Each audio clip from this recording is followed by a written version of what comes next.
ہو اندر بھی ہو تے باہر بھی ہو وط باہو کت لبھیندہ ہو دا داغ محبت والا دم دم پیاس سڑیندہ ہو جتھے ہو کرے روشنائی تو چھوڑ اندھیرا ویندہ ہو دوئے جہانے تہیندے باہو جڑا ہو نو صحیح کریندہ ہو. آپ نے فرمایا ہو کی ضرب لگی فرمایا آنکھیں کھولو. جب آنکھیں کھولی تو مدینہ طیبہ تھا. گنبد خضرہ نظر آ رہا تھا. باب السلام سے عاشقان مصطفیٰ گزر رہے تھے. الصلاۃ والسلام علیک یا رسول اللہ، الصلاۃ والسلام علیک یا حبیب اللہ، الصلاۃ والسلام علیک یا رسول اللہ وعلی آلک وصحبک یا حبیب اللہ. اب یہ درود و سلام زبان پہ جاری ہے اور وہ لوگ گزر رہے ہیں سلام پیش کرنے کے لیے.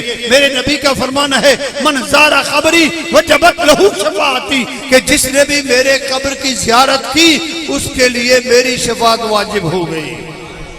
اب میں ایک نکتہ آپ کو بتاؤں. آج کل بھی لوگ جاتے ہیں مدینہ طیبہ جاتے ہیں اور کئی لوگ مایوس ہو کے لوٹتے ہیں اور کہتے ہیں کہ حضور یہ ہم تو گئے کہ حضور کی قبر منور کی زیارت کریں گے تو حضور کی شفاعت ہم پر واجب ہوگی، لیکن ہم گئے ہم قبر پاک تک تو پہنچے نہیں، ہم تو صرف گنبد خضرا کا نظارہ کر کے واپس لوٹ آئے.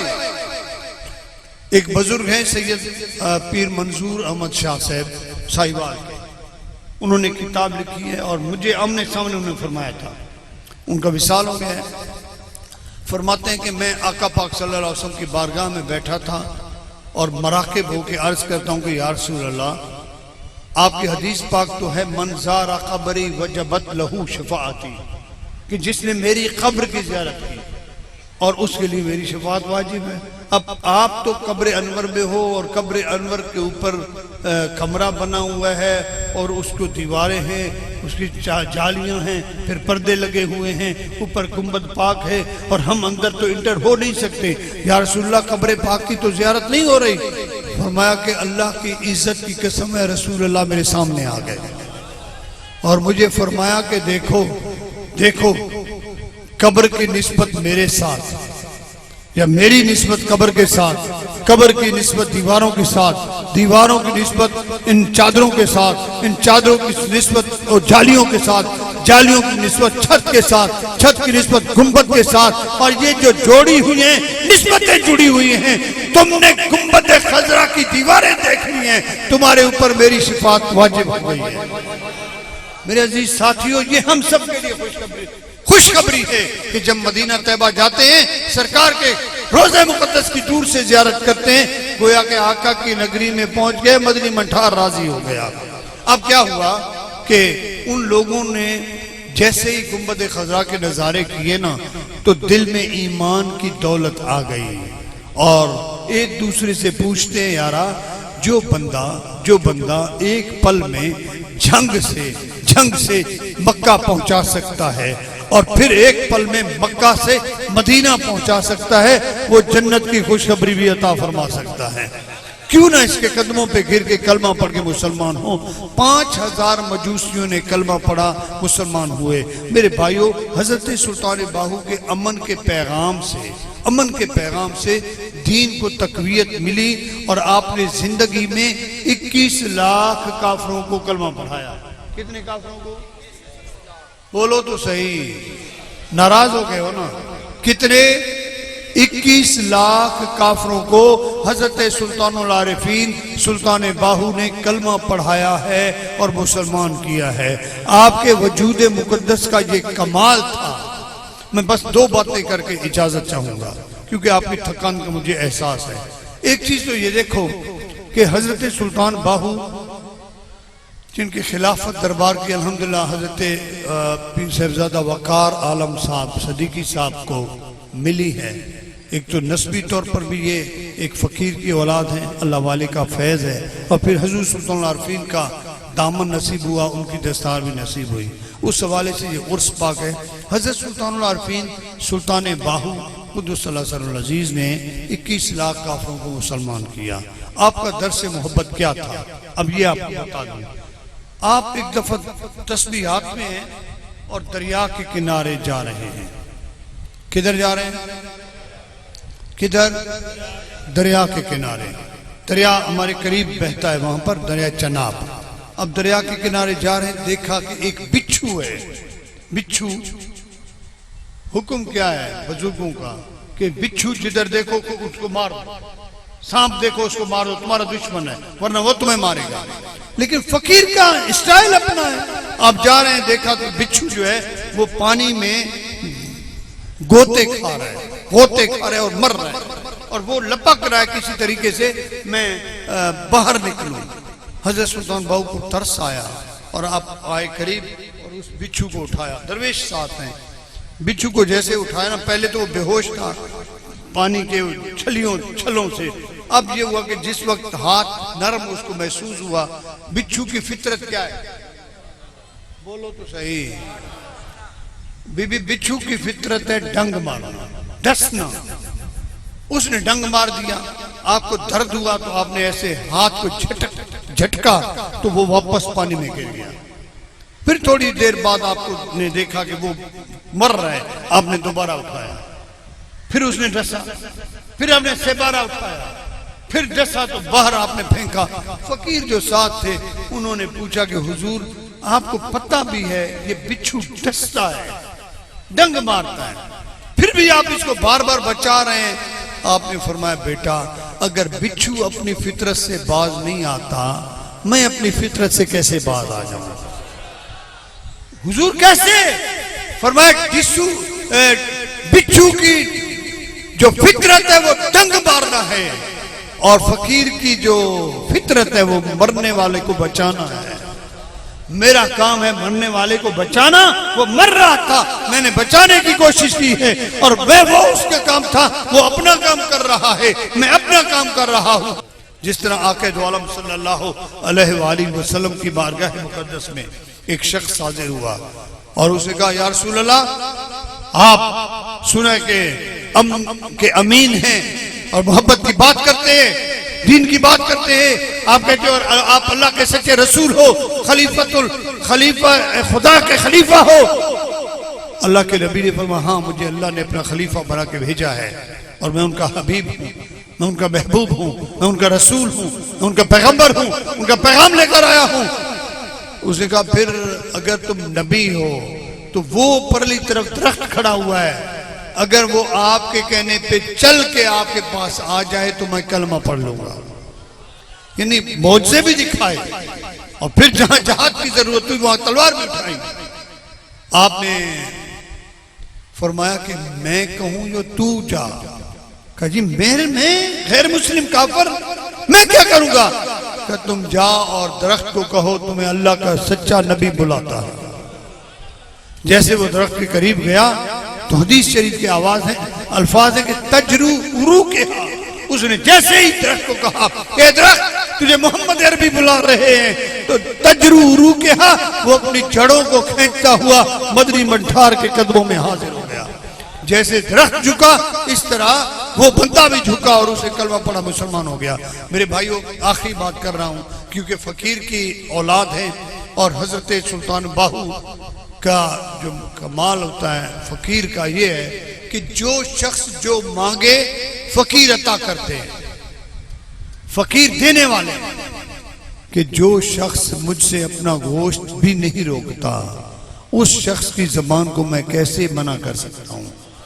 وہ میرا ہو جاتا ہے.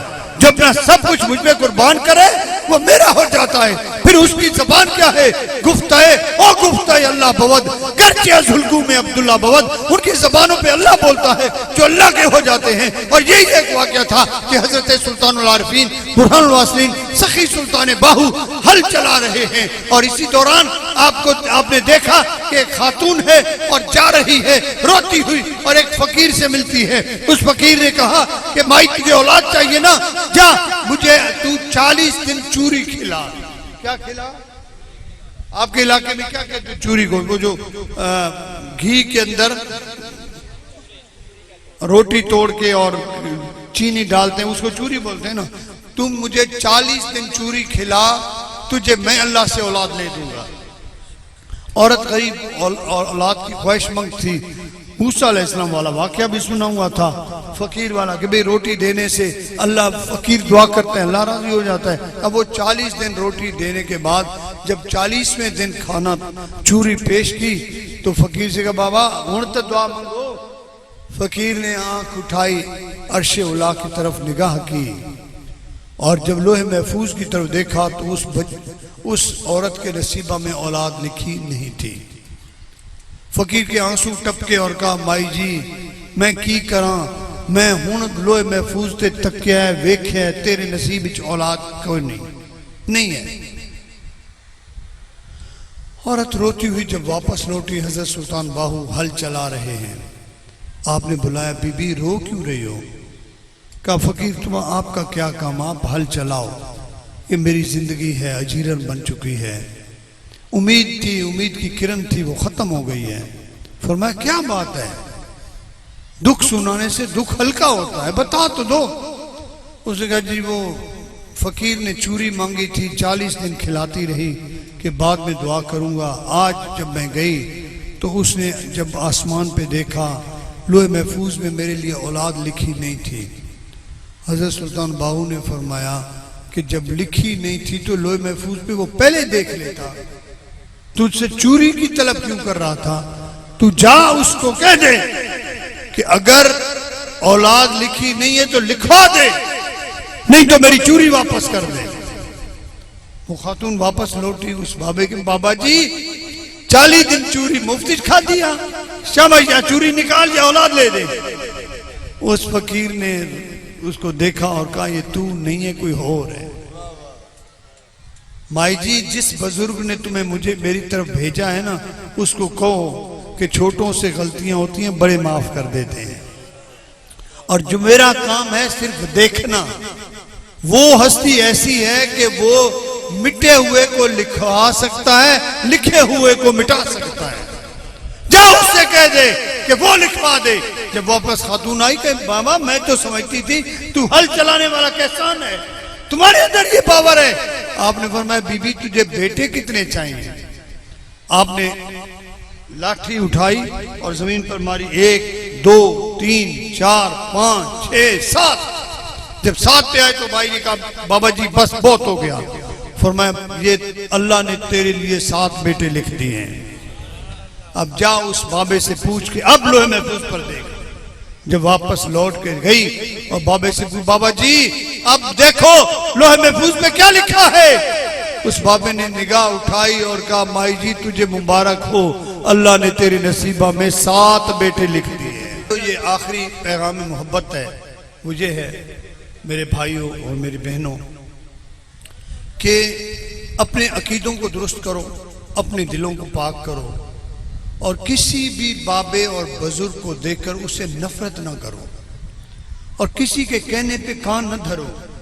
کوئی ہوتا ہے جو آپ کو دور کرتا ہے اللہ والوں سے, کیونکہ اللہ والے نظر کچھ اور آتے ہیں ہوتے کچھ اور ہیں, اور یہ ضروری نہیں ہے کہ سارے بابے بزرگ ہوں اللہ والے ہوں, اور یہ بھی ضروری نہیں ہے کہ سارے خالی ہوں. اس لیے آپ کے پاس وہ میزان نہیں ہے تولنے کا کہ آپ تول سکتے ہو, بس آپ کے پاس عقیدت, اخلاص اور سچائی ہونی چاہیے. جب دل کی سچائی ہے تو اللہ تبارک و تعالیٰ اس دل کا فیض عطا کر دیتا ہے. اللہ پاک دلوں کو جانتا ہے. تمہاری نیت صاف ہے, جس طرح کسی نے کہا نا کہ اے رسول اللہ صلی اللہ علیہ وسلم اگر ہم اللہ کی راہ پہ دیتے ہیں, لوگوں کو صدقہ خیرات دیتے ہیں, پتہ نہیں وہ کھا جائے خود اور غریبوں تک نہ پہنچائے, آپ نے فرمایا تو نے دیا تمہارا صدقہ قبول ہو گیا, اگلا عمل اس کا ہے. اس لیے آپ اپنی نیتوں کو صاف رکھیں. اب علامہ صاحب نے ایک شکوہ کیا کہ لوگ آئے, تقریریں کی, نعتیں پڑھی, چلے گئے, بیٹھا کوئی نہیں ہے. بھائی اسی وجہ سے تو نظریاتی طور پہ, سیاسی طور پہ اور مذہبی طور پہ ہم کمزور ہیں. سب سے بڑی بات یہ ہے, نظریاتی طور پہ کمزور اس لیے بندہ ہوتا ہے اور مسلکی مذہبی طور پہ اس لیے کمزور ہوتا ہے کہ ہر بندہ یہ چاہتا ہے کہ میری بات اگلا سنے, میں کسی کی نہ سنوں. اور جو فقیر ہوتا ہے اس کا کمال یہ ہوتا ہے وہ کہتے ہیں میں کچھ نہیں تو سب کچھ, میں کچھ نہیں ہوں تو سب کچھ ہے.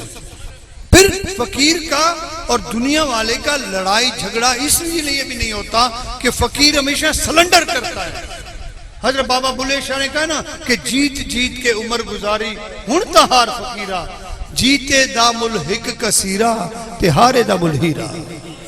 کہ ہمیشہ جیت جیت کی بات کرتے ہو، ہمیشہ سبقت لینے کی بات کرتے ہو. سبقت والی بات نہیں ہے. اپنے وجود میں اپنی نفی کرو. جب تمہاری اندر نفی پیدا ہو گئی آٹومیٹکلی تمہارے اندر اللہ پاک ایسی طاقت و قوت پیدا کر دے گا کہ تو مقناطیس کی طرح ہوگا، تو شہد کی طرح ہوگا. جس طرح مقناطیس کی طرف لوہا کھینچا آتا ہے اور شہد کی طرف مکھیاں دوڑ کے آتی ہیں، پھر تیرا مقام ایسا ہوگا. کبھی ایسے نہیں بن سکتے جب تک تم اپنے اندر کو مار نہیں سکتے. ہمارے تمام احباب سے گزارش ہے خدا را اپنے نفس کو مار کے یہ سمجھو میں کچھ نہیں ہوں، وہ سب کچھ ہے، میں نے کچھ حاصل کرنا ہے. میں تو اس نیت سے جاتا ہوں کسی محفل میں مجھے شاہ صاحب جیسے لوگ وقار عالم صاحب جیسے لوگ بٹھا دیتے ہیں، میں بیٹھ تو سن سٹھنیاں سندا رہے. میں یہ سمجھتا ہوں کہ یہ میرے اندر جو کمیاں ہیں وہ پوری ہو رہی ہیں، میرا نفس مر رہا ہے. میں اپنے نفس کو مارنے کے لیے اور علم سیکھنے کے لیے، کیونکہ اللہ کے نبی کا فرمان ہے کہ مہد سے لے کر لہد تک